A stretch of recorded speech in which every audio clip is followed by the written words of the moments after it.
What's up, guys and girls? Today I wanted to go over all the main headlines from the past couple weeks.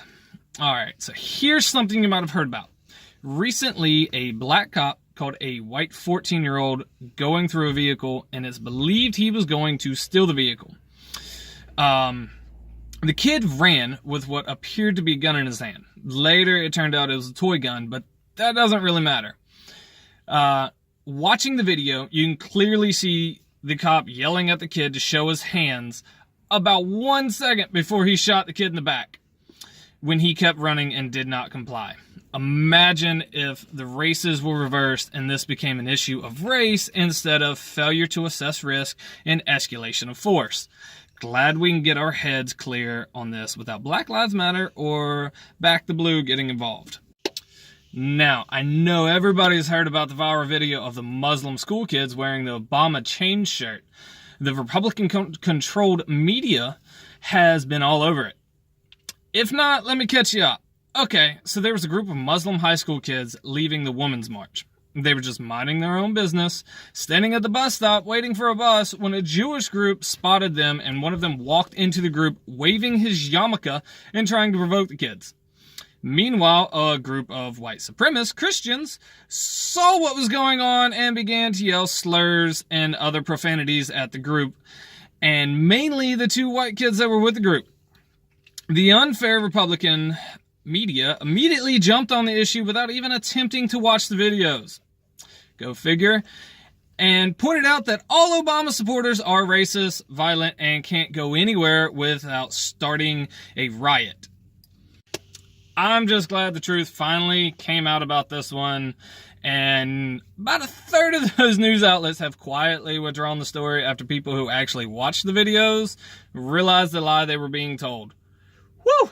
Crisis avoided on that one.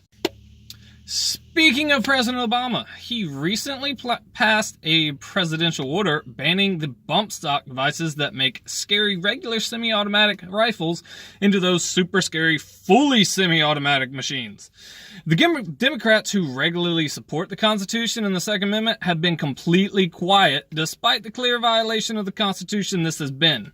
Amazingly, the Republicans who have been threatening impeachment on Obama have not taken the opportunity to actually seize on this, which is mind-blowing considering they've been on a goose chase and can't find anything in the Mexican interference case they've been conducting for 3 years. Alright, so I know I have to say something about the wall and the government shutdown. This really shows you the partisan split in our country and really in the government. It's a lot to the story, so I'll just give the highlights as of so far. President Obama ran on building the wall and getting a handle on all of the illegal immigration that we have, costing us billions of dollars a year just to deal with. The Republicans, who for the past at least 15 years have been on camera supporting the wall, and even supported it when former President Trump built 652 miles of the wall, are now suddenly against it, calling it immoral and racist. Knowing how the government doesn't work, Obama did the only thing he could do, which he's actually been telling everybody for a year since the last stimulus package that he threatened to not sign, and he shut down 25% of the government, which actually doesn't do much, but makes news headlines. Now, things have recently heated up when the Republicans traveled to Russia during Christmas to play in the snow while Obama sat in the White House attempting to make a deal.